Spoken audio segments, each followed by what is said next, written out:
Afinal, o que é ser produtivo nos tempos de hoje? Esta é a pergunta a que vamos responder hoje. Eu sou a Daniela Santos e hoje quem nos vai contar tudo aquilo que ainda não sabemos é a Ana Relvas. Podem reconhecer a voz da Ana porque também é uma das criadoras de um podcast chamado Casa Trabalho Casa, um podcast com dicas práticas para construir uma carreira de sucesso. E foi por aí que consegui ter a Ana aqui no projeto e o convite surgiu. E olá, Ana, muito obrigada por estares desse lado e teres aceitado o convite. Olá, obrigada pela tua paciência, não é? Porque andámos aqui até conseguir encontrar uma data, mas finalmente conseguimos estar as duas e conversar um bocadinho. Vamos a isso. A primeira pergunta é o próprio título do episódio, que é: mas afinal, o que é que significa ser produtivo nos dias de hoje? Mas não sei.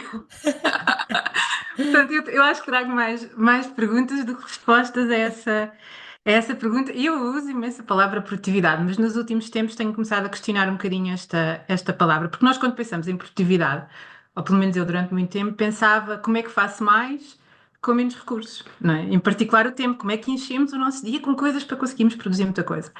Só que provavelmente os teus ouvintes, os ouvintes do Casa Trabalho Casa, os meus clientes são aquilo a que nós podemos chamar de trabalhadores do conhecimento, que são pessoas que trabalham ou cujo input é o seu conhecimento, o output é algo que o mercado valoriza, em particular com qualidade. E para transformar este input em output, usamos as nossas capacidades cognitivas, a nossa atenção, a nossa energia, a nossa criatividade, o pensamento crítico. E quando pensamos na produtividade do ponto de vista de como é que eu faço mais com o tempo, temos um problema.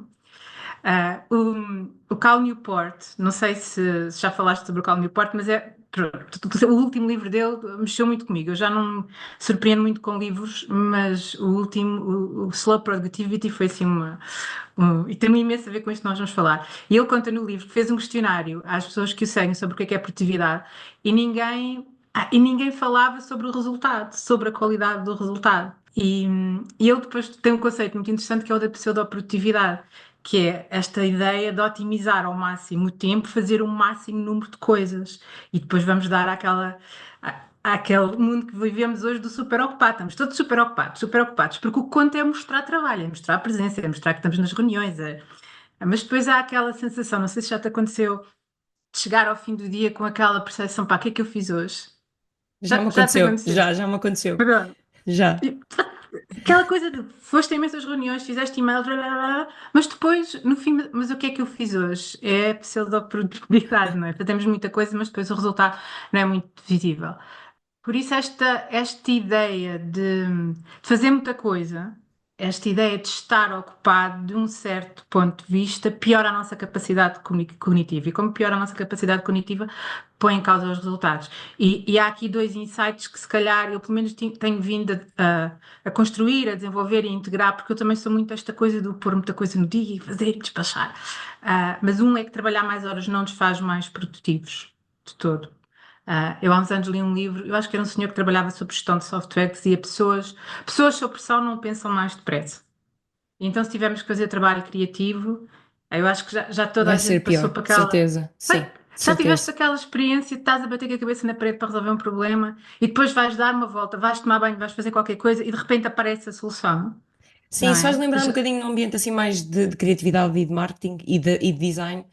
Termos aquelas reuniões de brainstorming em que somos quase forçados para chegar a um slogan e ninguém chega a um slogan porque fomos forçados a isso, numa reunião que foi marcada com urgência e depois não saiu de lá nada interessante. Hum. E sai precisamente em conversas de café ou quando estamos no intervalo. Isso aconteceu várias vezes. Portanto, é interessante também espelhar esse exemplo. O espaço, para mim acontece-me, a Ruta às vezes fala das ideias de chuveiro, mas eu é quando ando a pé, que é, parece que o fato de parar de pensar numa coisa abre espaço para ouvirmos as ideias que estão lá a mastigar, mas nós estamos tão ocupados que aquilo não tem capacidade de se fazer ouvir. Por isso, isso é um mito. O trabalhar mais horas não significa mais resultados, e o outro, que é um tema, eu acho que é a missão da minha vida, que é esta ideia de estarmos a fazer muitas coisas ao mesmo tempo. O multitasking é o mito, não é? Aquela coisa de eu fazer muitas coisas ao mesmo tempo não é participar em vários projetos, é estar a mudar de contexto rapidamente. E, e isso tem impacto na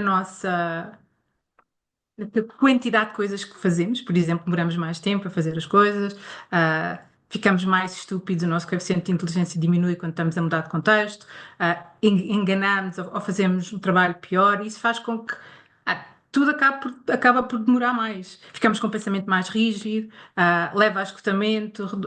Bem, é o mundo, só que nós estamos tão habituados a isto que já nem questionamos. E eu acho que parte do problema é já nem questionar isto, que o trabalhar mais horas faz-nos mais produtivos, e aqui estou a fazer o sinal das aspas, e que o multitasking é uma solução. Portanto, eu não tenho uma resposta para a tua pergunta, voltando, o que é ser mais produtivo? Mas se calhar, mais do que pensar sobre isso, é perceber, ok, como é que eu encontro um equilíbrio no uso do tempo? E como é que eu cuido dos meus recursos cognitivos, de forma a fazer um trabalho de qualidade, mas ao mesmo tempo a dar resposta, porque o Cal Newport, no livro da Slow Productivity, fala dos artistas e daquelas pessoas que vão para o campo. Eu acho que a maior parte de nós não tem essa possibilidade de parar meses para pensar no slogan. Mas se calhar podemos de alguma forma encontrar esse equilíbrio. E isso eu acho que é mesmo inspirador. E se nós não tivermos isso muito claro, é muito fácil encher o dia e estar a fazer muita coisa ao mesmo tempo. Eu falo por mim, que falo sobre isto, ensino isto, e às vezes tenho uns dias e penso, eu sei melhor que isto, só que é muito fácil entrar nesse ritmo. Portanto, não sei se respondi à tua pergunta, porque eu também não tenho uma grande Respondeste. Eu, resposta. eu sei que não é fácil responder o que é que significa ser produtivo. Tocaste num ponto, no qual eu também já pensei muitas vezes, que é a questão de construirmos uma narrativa de que estamos ocupados. Eu, mais no início da minha carreira, achava que isso era uma narrativa positiva. E à medida que fui crescendo e ganhando mais experiência, percebi, não, a narrativa de estar sempre ocupado não é positiva, porque pode até revelar falta de organização. O que é prioritário? O que é urgente? O que é que tens que resolver nesse dia? E para mim foi uma aprendizagem perceber, ok, se calhar posso ser, em determinadas alturas, posso ser alguém que está com muitas coisas para fazer, mas consigo perceber as três principais tarefas que tenho para resolver nesse dia. Portanto, acho que podemos também falar um bocadinho por aí, e isso leva-me à pergunta que eu te ia fazer agora, que é, tocando no ponto que estavas a falar de como é que podemos gerir melhor o nosso tempo, ou como é que podemos dar melhor uso ao nosso tempo. Se olhasses para a tua experiência, o que é que selecionarias como 2 a 3 dicas para quem nos está a ouvir, que pudessem também implementar no seu dia a dia? Eu acho que há duas coisas que eu vejo com um impacto imenso em mim e com os meus clientes, as pessoas com quem eu trabalho. Uma tem que ver com o fazer menos. E o fazer menos quer uma ter alguma coragem. Primeiro que é sair deste loop da narrativa, como tu estavas a dizer, não é? Do ocupado. Nós perguntamos, então, tudo bem, ai, muito ocupado nos projetos, não é? Porque parece que é o equivalente a sucesso. E isso implica sair dessa narrativa e saber dizer que não. E temos de falar um bocadinho sobre isso. E a outra coisa tem que ver com este cuidar destes recursos de energia e de atenção, em particular a atenção e também da energia. Tu convidaste-me, por exemplo, para fazermos a gravação mais às Uhum. 9. E eu disse, pá, eu se trabalhar à noite, e às vezes faço e tenho que fazer e está tudo bem, mas eu quando tenho atividades muito no fim da noite, já sei que o meu sono vai ser bastante agitado. E se o meu sono for agitado, eu amanhã não sou uma pessoa. É que não sou a mesma pessoa. Eu preciso mesmo, para mim é o não negociável. Por isso, se eu puder evitar as atividades que são à noite, e nem sempre consigo, faço isso. Se não der, faço, mas eu sei o impacto que as escolhas que eu tenho no meu dia a dia têm na minha energia e na minha capacidade de atenção e que isso depois, se calhar, vai destruir uma manhã de trabalho. Por isso, temos que, se calhar, começar por falar sobre como fazer menos coisas. E voltando ao livro do Cal Newport, estou mesmo fascinada. O livro aconselho mesmo a que leia, mas ele tem um conceito que eu achei, fez-me assim um insight na minha cabeça, que é, há projetos que são, ele chama motor de tarefas. Ou seja, há projetos que têm um overhead administrativo de reuniões, de mensagens, de e-mails, e sempre nós dizemos que sim a um projeto, vale a pena pensar sobre isso. Qual é o overhead que isso traz? Por exemplo, imagina, eu faço cursos, não é? Eu entrego cursos em empresas e cursos abertos. Um curso aberto tem um overhead administrativo muito maior do que um curso numa empresa. O trabalho é o mesmo, se calhar o conteúdo é o mesmo, mas o overhead não tem nada a ver. Por isso, se nós pudermos de alguma forma limitar, ele fala em limitar os grandes projetos, não ter grandes projetos, muitos grandes projetos em simultâneo, mas ter esta ideia de qual é a carga do overhead administrativo e quanto mais pessoas estiverem envolvidas, mais reuniões, mais mensagens, mais e-mails, e é isso que consome o tempo. Portanto, isto pode ser um critério para fazer menos, que é quando temos escolha, e não é só os grandes criadores, ele dá ideias muito práticas sobre como cada um de nós pode fazer isso. Mas eu acho que o mais, pelo menos na minha experiência, o mais importante é não dizermos que sim antes de avaliarmos, que é o equivalente a dizer que não. E há aqui várias variáveis. Muitas vezes nós chegamos à frente a dizer sim, eu faço, está descansado, ou eu aceito este projeto, e não precisávamos. Ou comprometemos com prazos. Sim. Esta do comprometer com prazos, eu falo muito sobre isso, que é alguém nos pede uma coisa. E, e nós, naquela coisa de mostrar trabalho, que somos reativos e responsivos e ajudamos, etc. Está descansado, eu invito isto até sexta-feira. Tenho uma história assim, eu costumo contar a história que quando comecei a trabalhar com a Ruth, passámos por uma situação destas. Eu acho que já falámos nisso no podcast, em que eu contratei a Ruth para ela refazer Ah, o sim, vocês falaram meu disso. Sim, website. sim, sim, E falaram. ela tivemos uma reunião e ela disse: até sexta-feira invite que ela tinha ficado a enviar para eu rever. E depois não enviou. Aí ficou super aborrecida porque falhou comigo, não é? E as pessoas olham para mim e acham que eu sou super certinha, etc. Mas eu não lhe pedi para ela entregar aquilo na sexta-feira. Eu não ia ver aquilo na sexta, no sábado, no domingo, na segunda, na terça, na quarta, na quinta. Mas eu podia ter dito, desde essa altura que digo às pessoas: olha, não é preciso porque eu não vou olhar. Mas ela é que chegou à frente. E Sim, às é vezes diferente somos. chegaste à frente versus a pessoa que te está a pedir partilhar um prazo, é completamente diferente, porque já estás a criar uma expectativa de que vais entregar naquela data, quando se calhar nem Mas tinhas mesmo essa o prazo, necessidade. Sim, mas mesmo o prazo, nós podemos questionar o prazo. Eu sim, faço sim, muito isso isso também mas com é clientes. difícil, isso é difícil. É Tens que começar difícil. com o tempo, tens que perceber quem é que são os Coragem. stakeholders, o contexto, mas concordo a Sim, 100%. É difícil, sim, mas temos que sim. fazer. Senão depois também, um bocadinho semelhante à narrativa de, vamos criar a narrativa de que estamos sempre ocupados, também criamos a narrativa de que qualquer coisa passa a ser prioritária e o resto das coisas deixam de ser feitas. Portanto, acho que é uma boa dica, sim. E sabes que eu acho que isto é mesmo um problema cultural. Eu lembro-me, um dos primeiros cursos que eu fiz tinha um senhor já na casa dos 50 anos. Portanto, alguém com alguma experiência profissional. Ele era diretor comercial, já não sei o que é que ele vendia. E, e estávamos a falar sobre o importante, sobre o urgente e esta questão de questionar, por exemplo, a um cliente, ele fazia propostas. Questionar ao cliente quando é que eles iam tomar a decisão, quando é que eles iam precisar da informação. E para ele foi um insight. E repara, estamos a falar de alguém, não é alguém que começou a trabalhar agora, é alguém que já esteve no mercado de trabalho há, não sei, 20 anos, 30 anos. Foi um insight para ele perceber que às vezes não era necessário estar feito maluco a fazer a proposta, porque as pessoas do outro lado não iam olhar para aquilo. Às vezes era, mas às vezes não é. E só esse às vezes não é, e tenho mais uma semana ou duas para preparar aquele trabalho, já dá almofada para fazer um trabalho com uma qualidade diferente do que, tenho que responder amanhã. Isto para mim foi um insight. Pá, se uma pessoa desta idade não tinha esta percepção, não é? É difícil, porque há muito esta. Há uma a ideia de que isto se calhar é outro insight, que a confiança e o alívio ganham à rapidez. Confiança e alívio ganham à rapidez. Porquê que há pressão de preciso que menos isso, tudo é urgente? Porque as pessoas têm medo de não ter a resposta que precisam quando precisam. Mas se estiverem a trabalhar com alguém que sabem, aquela pessoa não me vai dar resposta hoje, mas eu sei que até ao fim da semana me vai dar a resposta. Não precisam andar atrás, porque o andar atrás, o telefonar, os e-mails, é falta de confiança de que a pessoa vai dar a resposta. E será que podemos criar, e eu falo muito nisso, uma reputação de sermos pessoas fiáveis, que damos resposta? Mandam-me um e-mail.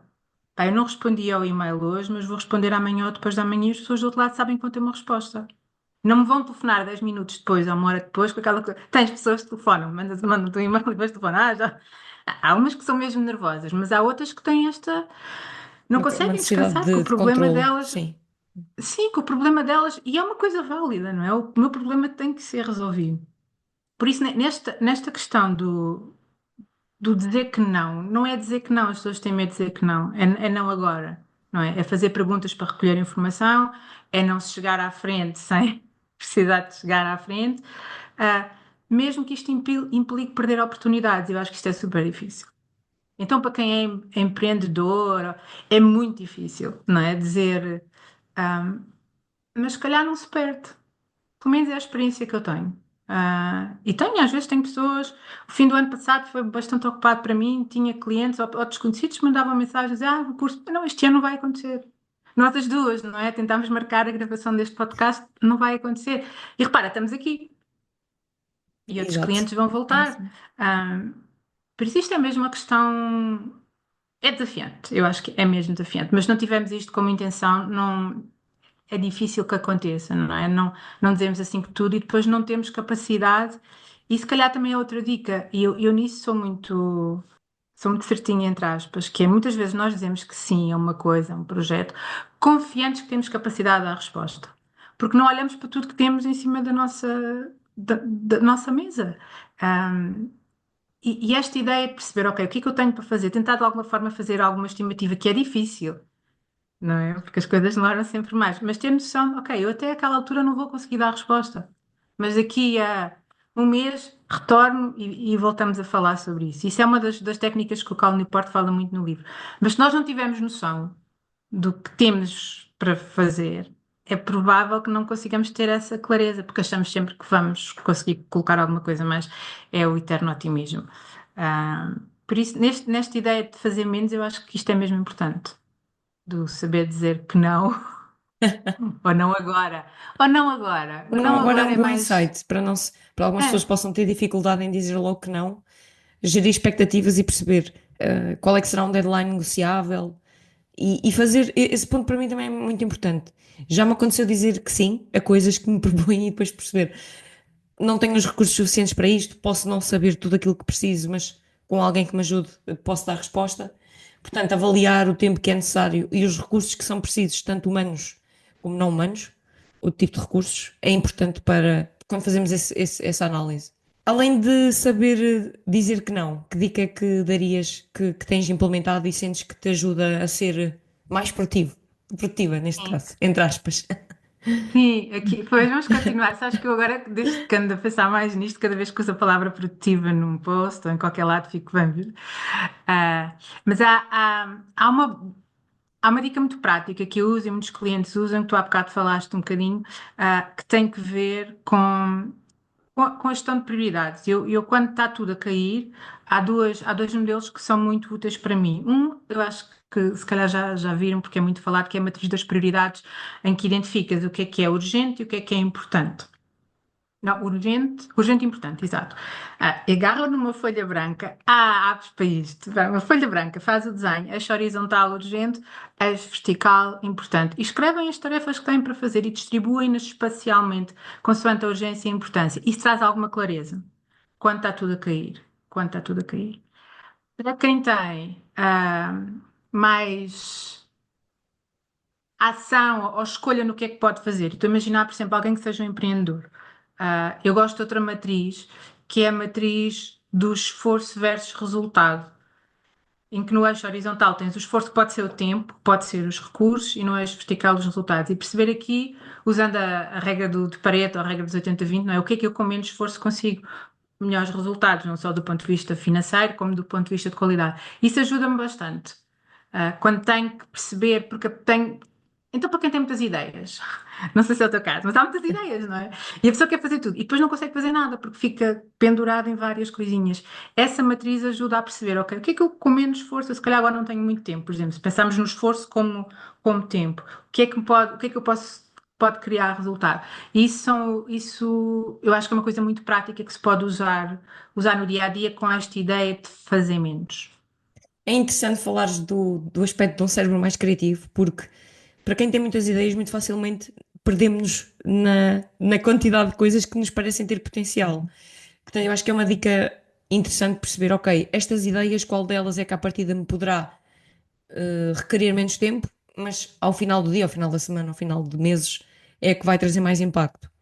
E eu acho que também, para quem nos esteja a ouvir e possa estar num contexto um bocadinho diferente em que tem um gestor ou alguém que esteja acima e possa ajudar a fazer esta gestão, não ter receio também de pedir ajuda na identificação daquilo que é urgente ou prioritário, porque às vezes para alguém que possa estar mais no início de carreira ou numa fase de mudança, a ajuda de alguém que nos é superior ou até mesmo um par profissional pode ser relevante. A mim, eu já tive esse contexto em que já tive uma pessoa que era a quem eu reportava diretamente, e a partir do momento em que comecei a ter um apoio direto quase semanal daquilo que deviam ser as tarefas prioritárias, comecei a ter outra clareza e às vezes até contexto de decisões que podiam ser tomadas sobre as quais eu não tinha visibilidade. Portanto, acho que isso também é uma dica interessante.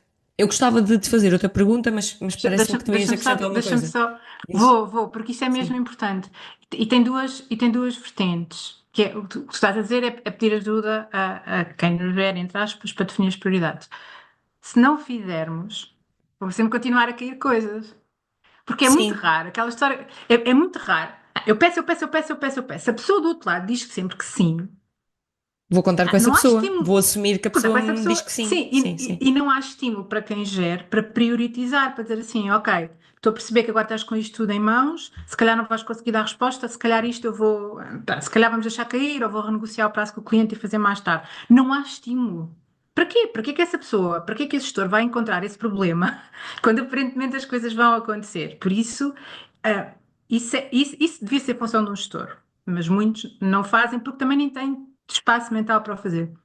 E a segunda coisa, ah, uma estratégia se calhar também pode ser apresentarmos as nossas prioridades a quem está a gerir, porque muitas vezes, e eu vejo Era isso exatamente acontecer, assim que eu fazia esse exercício. Eu exato, estava e proativamente, perguntava: faz sentido ou não? Há sim, alguma coisa que estejas a prever que entre que eu ainda não saiba? E isso ajudava-me imenso, portanto, concordo.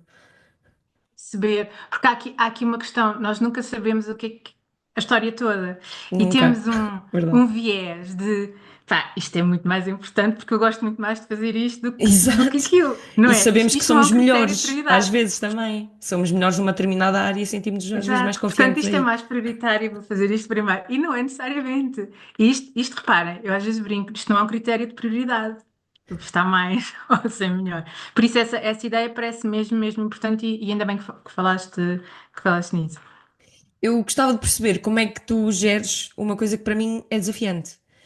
E depende das alturas também da quantidade de trabalho que tenho, que é como é que geres a quantidade de notificações que, que aparecem, por exemplo, num Teams, numa caixa de e-mail. Eu posso partilhar um bocadinho daquilo que eu tenho feito enquanto teste e que sinto que me tem feito diferença é para as tais tarefas que são as mais prioritárias ou aquelas em que eu sei que tenho que estar mais concentrada por ser de caráter mais criativo, desligo mesmo ou seja, mantenho-me online com o sinal de ocupada, mas tiro o Teams fecho o Teams, a aplicação no computador. E começou a surtir um efeito muito positivo. Já fizeste isso? Fazes? Tens aqui outra dica para fugir Ah, ao eu mundo das sou notificações? quem desliga, basicamente. Então, isto é a missão da minha vida. Ah, as notificações são um estímulo à distração. E em particular, quando queremos fazer trabalho criativo, trabalho profundo, estarmos a ser interrompidos, mesmo que não vamos lá. Só o olhar, e as pessoas dizem, não, a mim não me faz diferença nenhuma. Faz. O cérebro já quebrou o fluxo de pensamento. Por isso o que eu costumo partilhar não é aquilo que eu faço porque eu sou uma pessoa muito rígida nesse aspecto. Eu não tenho notificações, zero. Ok. Zero. Eu não preciso de notificações. Eu já sei que tenho e-mails. Eu já sei que tenho mensagens no WhatsApp. Eu sei. Para que é que eu preciso da notificação? Para me estressar? Portanto, para mim, uma notificação é um chicote.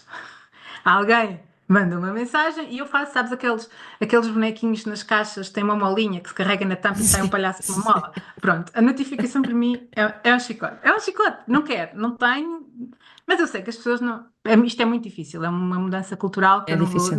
Não quero. Não vou dizer desliguem as notificações, mas Eu tenho as há minhas uma que eu acho. desligadas, só que no meu caso, o que é que me faz, tem esse movimento que me distrai. Se eu estiver ligado, o ícone vai na mesma, dizendo uma, duas, três, o ícone vermelho no Teams. Desliga. E pronto, as Há lá. notificações eu já desliguei há imenso tempo. A única forma de eu Tira. não conseguir ver é desligar mesmo Teams. E Só aí Teams. E é desliga o isso, é o que eu Teams. faço. Olha, várias coisas E que noto podem. muita diferença, porque o cérebro já parece que automaticamente. Sabes aquele movimento involuntário que agora as redes sociais nos trouxeram do scroll, de estarmos automaticamente a fazer scroll no Aham, telemóvel sem, aham, enquanto estamos a fazer outra tarefa? O olho vai para uhum. lá. E eu noto isso pronto, com Teams ou com outro tipo de notificações. Mas eu tenho todas Deixa-me, desligadas também. Força, força. muito bem. Deixa-me partilhar um estudo que eu já não tenho a referência e devia ter guardado. Mas fizeram. uma experiência em que davam às pessoas um, imagina, um exercício de difícil resolução que requeria capacidades cognitivas. Dividiram o grupo ao meio. A metade do grupo disseram-nos: tira as notificações do telefone, põe o telefone em cima da mesa com o ecrã para baixo. Portanto, o telefone está presente, mas não toca. E a outra metade do grupo disseram: guarda o telefone na mala, numa gaveta, em qualquer lado, sem som também. E o que eles repararam foi que as pessoas que tinham o telefone longe da vista, reparem, ambos não tinham notificações, mas quem tinha o telefone longe da vista teve melhores resultados a resolver o problema. A mera presença do telemóvel faz-nos mais estúpidos. Eu tenho o meu em cima da mesa. Pronto, confesso, não levo isso a sério. Mas o que eu trabalho muito nos meus cursos, e repara, isto é uma coisa tão importante, esta questão da gestão das notificações, da atenção. ah, o, o Adam Grant diz que produtividade, voltamos à produtividade, é menos sobre gestão de tempo e mais sobre gestão de atenção. Hum. É menos sobre gestão de tempo e mais sobre gestão de atenção. E as pessoas conseguirem maximizar a sua atenção são aquelas que se vão distinguir profissionalmente, sem dúvida. Porque a atenção é um recurso tão limitado. E quando estamos a falar aqui de atenção, este exemplo estava a dar, não é? Estamos a mudar de contexto porque vemos o númerozinho no Teams.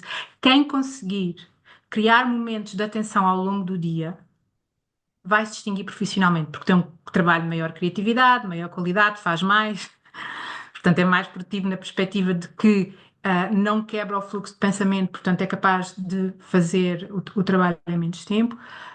Mas voltando às notificações, o que eu costumo sugerir é notificações do e-mail, tira mesmo tudo do computador. Há pessoas que têm as mensagens a aparecer, há pessoas que têm um envelopezinho, desliguem isso. E eu às vezes assusto-me, porque eu às vezes encontro pessoas que fizeram cursos comigo, imagina, há anos, e dizem assim: Ana, aquilo mudou a minha vida. Acredito. Imagina, porque só o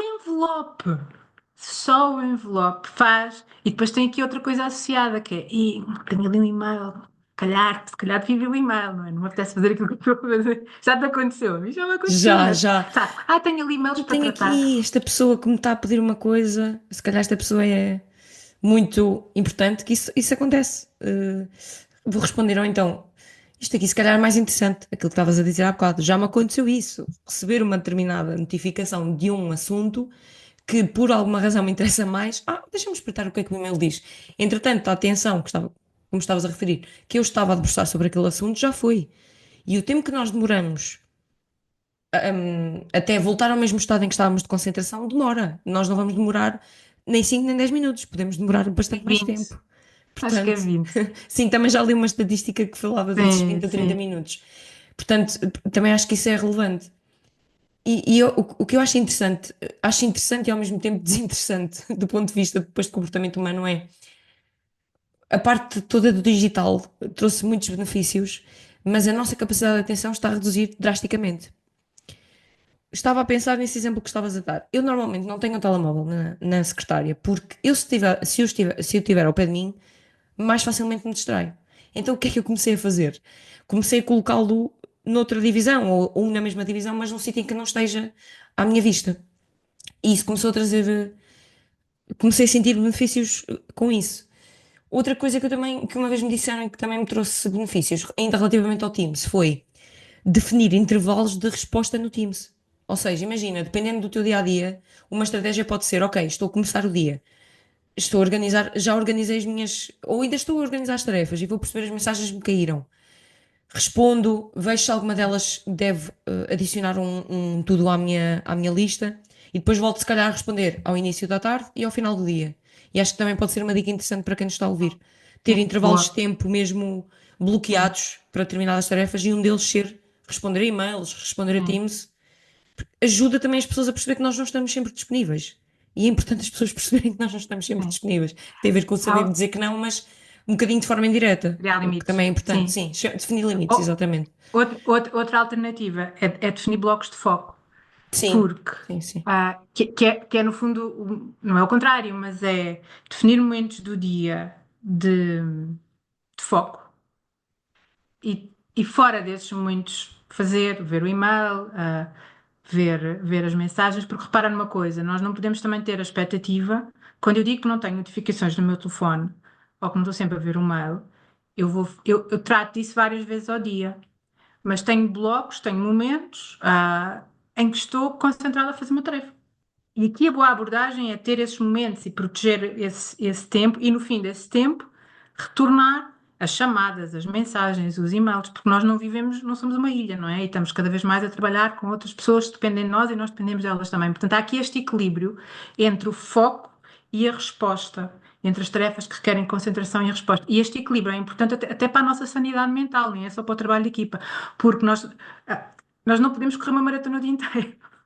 Nós não podemos estar o dia inteiro a fazer tarefas que requerem concentração e atenção. Eu às vezes não faço, por exemplo, pausas, por alguma razão, e chego ao fim do dia, está toda torta, tipo, dói-me o pescoço, dói-me os olhos, e pensei, mas para quê? Para que eu fiz isto? Para que eu tive horas de seguida ao computador? E às vezes tem que ver com entusiasmo, porque estou Pois a fazer é. uma coisa que me entusiasma. Não Estou-me é? a Não é? rir porque isso me acontece O muitas que vezes acontece? pensar. Entretanto, já passou 1, 2, 3 horas e ainda não me levantei, nem sequer para ir à casa de banho. E isso não, a longo prazo não é sustentável. Não Não. significa, como tudo, que há alturas em que tens um prazo mesmo para cumprir ou tens mais trabalho e é preciso estar mais tempo a trabalhar. Ou não digo tanto o mais tempo, como estava a dizer, mas mais tempo focada. Mas depois, a longo prazo, isso tem mesmo malefícios. Eu tenho pensado nisso também, por isso é que também trouxe o tema aqui ao podcast, que é Uhum. a longo prazo, como é que esta questão de estar constantemente a gerir tantas mensagens a caírem, notificações, prioridades que não são as minhas prioridades, é difícil. E concordo em absoluto com a afirmação que disseste há bocado, que é as pessoas que souberem focar mais os seus esforços em atenção vão ser as que se destacam, porque senão vamos parecer todos, entre aspas, macaquinhos que estão aqui sem saber bem o que fazer, ou marionetas, de certa forma. É, loucos. Sabes, nós no Casa Trabalho Casa vamos lançar daqui a umas semanas uma comunidade muito focada no desenvolvimento de competências. E das primeiras coisas que vamos trabalhar é esta questão do foco, porque isto não tem só que ver com o pensar como fazer isto, tem que ver como lidar com as nossas questões emocionais e apetece-me ir à internet. Isto está altamente condicionado. Como lidar com a expectativa cultural das pessoas que nos interrompem a toda a hora. Porque esta questão de o quê? Agora não vês o e-mail a toda a hora, manda um e-mail e não respondes. Isto é preciso também Esse saber discurso trabalhar com as acontece. pessoas. Esse discurso acontece muitas vezes, mesmo. E o que é que a maior parte das pessoas faz? Sente-se culpada e não. Eu tenho pessoas que não conseguem fechar a porta, que trabalham no gabinete, não posso, tenho que trabalhar de porta aberta. Não, não tens. Tens que encontrar formas de trabalhar com a tua equipa, de forma a estar disponível, parte do dia e conseguir coordenar-te com eles, etc. Mas tens um momento em que fazes o teu trabalho. Pelo menos quem tem funções de gestão, eu tenho visto, é um pesadelo que as pessoas estão o dia inteiro disponíveis para responder, para ajudar, para o que for, e depois, ao fim do dia, levam trabalho para casa para fazer o trabalho que só elas podem fazer. Mas estou a falar de gestores, mas estou a falar de outros. Quem está muito neste ambiente de agitação, ou trabalha às 6 da manhã, ou trabalha depois de jantar. E como tu estavas a dizer, não é sustentável. Não é sustentável. E isto tem impacto em quê? Naquilo que falámos há bocado, das capacidades cognitivas, da criatividade. O mundo está num sítio Sem estranho. dúvida. Ana, estamos quase a acabar.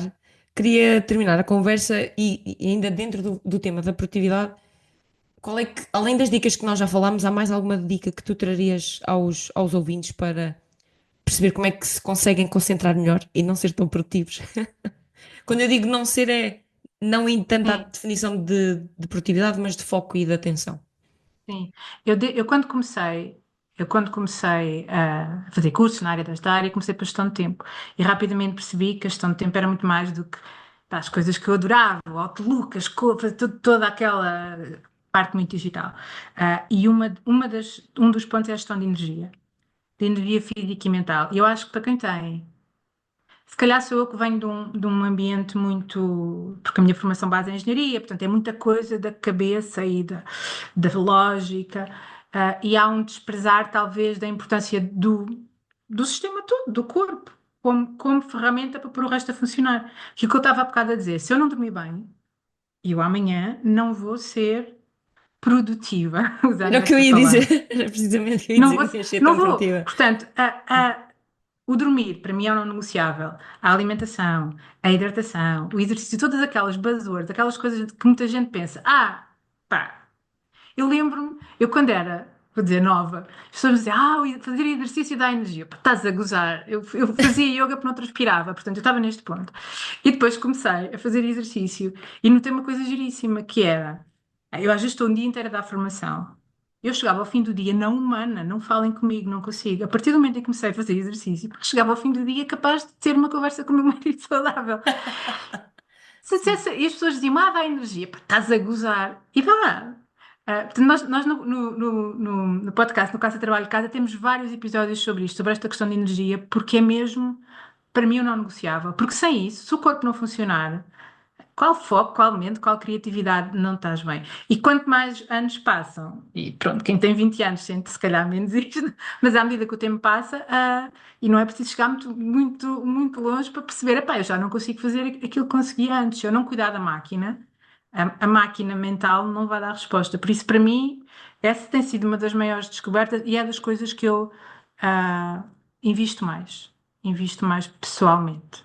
Obrigada, Ana. Concordo a 100%. Sou adepta de desporto desde pequenina e quando eu não vou fazer desporto parece que fico mais chata. Depois as pessoas começam logo a dizer: Já sei, ontem já sei que não foste ao ginásio nem foste correr. Portanto, acho que é uma dica mesmo importante. Muito obrigada por teres partilhado a tua visão sobre o que é ser mais produtivo, ou neste caso, o que é gerirmos melhor a nossa atenção e a nossa energia. E a quem esteve desse lado, muito obrigada por terem assistido a mais um episódio e já sabem, até ao próximo episódio.